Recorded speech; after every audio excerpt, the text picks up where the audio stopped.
was at this moment that he knew. He fucked up.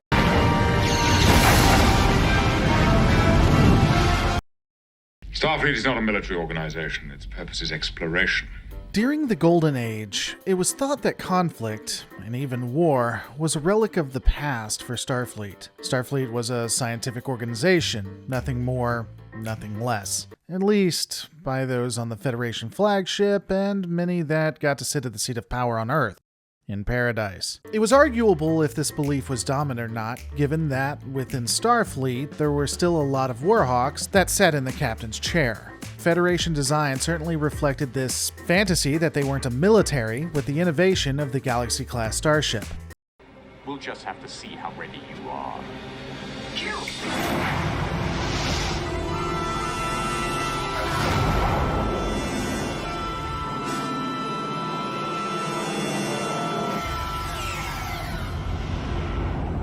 However, that mentality would change in 2365 when the Q Continuum introduced the Borg Collective to the Enterprise D, and thus the United Federation of Planets to the Borg. The Federation realized there were enemies out there far beyond their abilities, and innovative weaponry would be required to subdue them. Because of this, Starfleet security jumped into action. New weapon systems and possibly even new designs were considered, and early construction would begin. Unfortunately, it wouldn't be possible to create something to stop the Borg before the tragic events of Wolf 359. The destruction of so many vessels and the near annihilation of Earth inspired many officers to go into weapons development like that of Benjamin Sisko. Thanks to these officers, new ships of the line would be developed, tested, and constructed. Unfortunately, we don't have a clear line of what ships were part of this new anti-Borg armada and what ones weren't, save for one. Unofficially, the Defiant's a warship.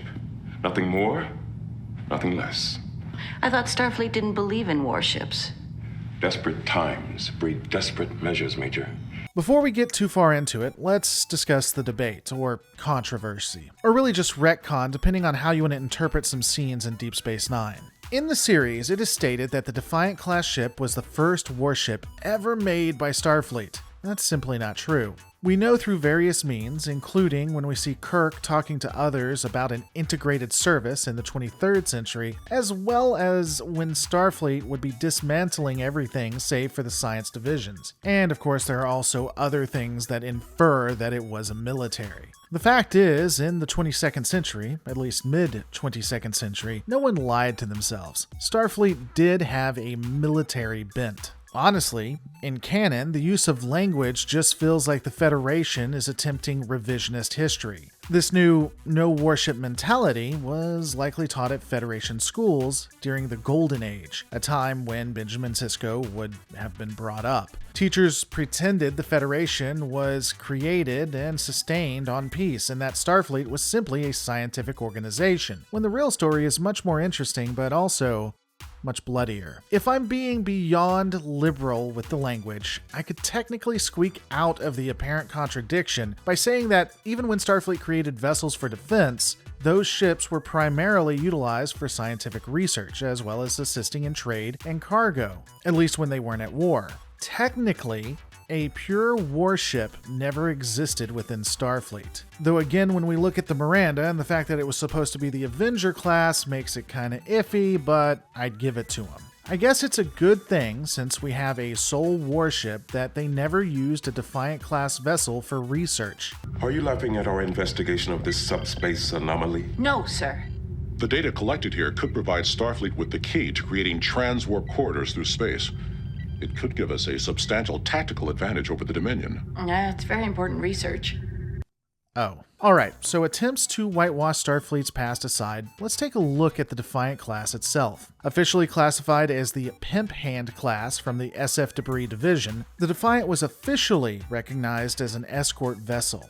At least publicly. As noted before, its development started around 2366. A common misconception of the class is that it was built to defeat Borg by itself. This is unlikely. Alone, the vessel is extremely powerful for its weight class, but given its limitations, it is more likely that the ship was designed to travel in wolf packs with multiple Defiants or work in tandem with other ships. In the end, it is a good support vessel with a lot of teeth. Unlike previous designs, the Defiant class would not have a primary and secondary hull, but be fully connected. The nose, or bridge, would be directly in front of the ship, leading back to the main body of the vessel with nacelles connected on either side. The dimensions of the vessel are somewhat a controversy.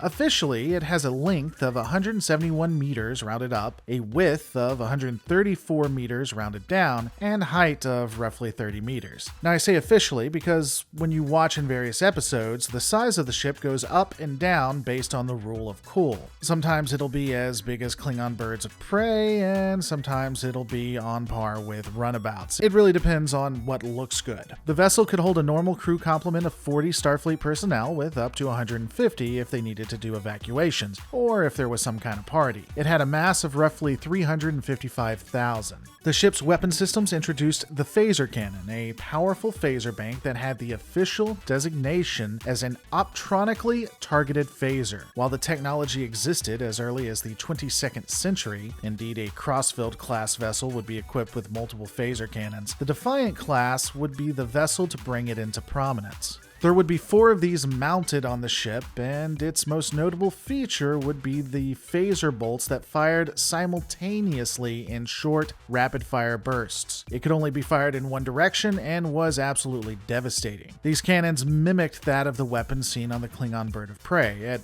least in how they operate. Additionally, it would have at least 3 phaser emitters and at least 4 photon torpedo and quantum launchers. Additionally, the vessel could also lay mines if necessary, which ironically came up. The Defiant would also be one of the first vessels of its type to have ablative armor. This new type of defense provided a metal that rapidly dissipated energy impacts. This allowed the ship to continue to fight and operate even when being fired upon without shielding, though the armor doesn't appear to do very well against torpedoes, which is interesting given that the original convention of space warfare, at least within Trek, was for phaser and disruptor technology to drain shields so that you could get the kill shot with a torpedo, or whatever else you had. But anyway, when combined with Romulan cloaking technology, which only happened with one vessel, they didn't all come with cloaks, I'm sorry, it was possible for chronotons to get stuck within the matrix of the ablative armor and create a temporal event where people would go back in time when transported down in certain conditions. Because as everyone knows, Romulan cloaking devices are well known for their ties to impacting the timeline. It totally makes a ton of sense that chronotons somehow interact with both Romulan cloaking devices and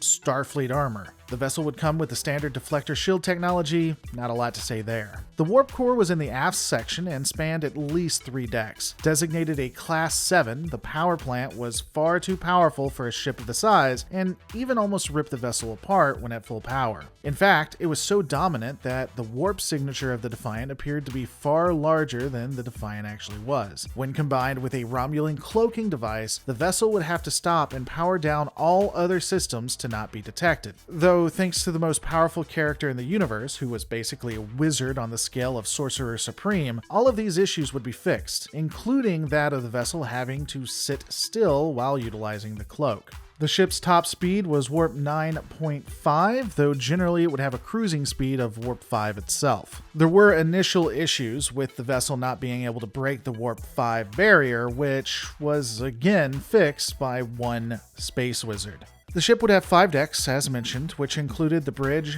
captain's ready room, a transporter room, main engineering, and deuterium storage, all on Deck 1. Deck 2 would have the computer core, targeting sensors, mess hall, warp coils, sick bay, and like 2 medical and science labs. There would also be another transporter room and warhead control. We'll come back to quote-unquote warhead control in a little while. Deck 3 had the shuttle bays, cargo bays, antimatter storage, airlocks, and magazines for torpedoes, with Deck 4 having landing struts, navigational deflector, shuttle bay exterior doors, and main tractor beam. As I've noted, there was a Deck 5, though we don't have a lot of information on what was there. Originally, there were only 4 decks, and in some episode, they began talking talking about a fifth one, which existed just to exist, I guess. I won't be going into the bridge itself extensively, I already have a video breaking it down, so go watch that and enjoy. Needless to say, it is one of the more prominent bridges and one of the ones that make the most sense. Main engineering would encompass Deck 1 and Deck 2, also possibly into Deck 3, only having the base necessities to operate the ship. Crew quarters were little more than glorified bunk beds with one replicator and a standard computer terminal. Even the captain's quarters would double as an informal meeting room when necessary.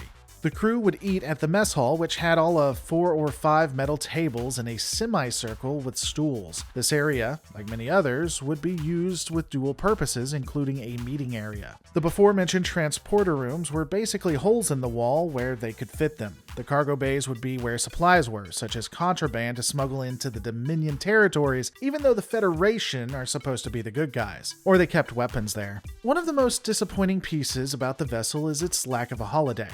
I understand that a holodeck might be considered a luxury, but that's because Starfleet Command and Starfleet Tactical has admirals in it that are idiots. The holodeck is the perfect training tool. I understand that Picard liked to pretend to be a private eye, and Janeway enjoyed being the plaything of 1800s chauvinist bad boys. But the real genius of the holodeck is its ability to provide situations that officers might encounter, or to prepare for an upcoming operation. It's dumb not to have this piece of technology on the ship. Speaking of technologies not existing, it is often discussed that the front or head of the Defiant was a warhead that had 10 bajillion photon torpedoes. The head would detach from the Defiant class and explode. This would cause God himself to appear in front of whatever the enemy was and destroy it with a smiting power. There is no on-screen evidence for this. In fact, Ronald D. Moore stated that the Defiant did not have a detachable saucer section.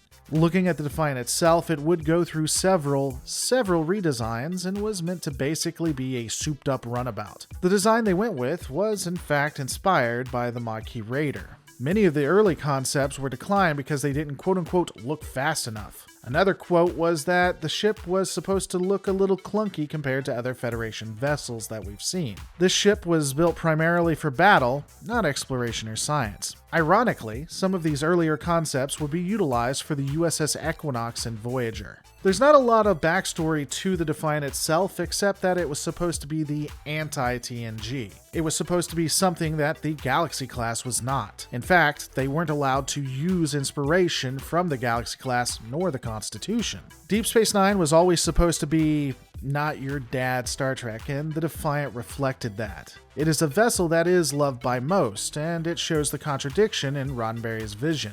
It's always ironic to me that a lot of what Gene liked wasn't really all that popular.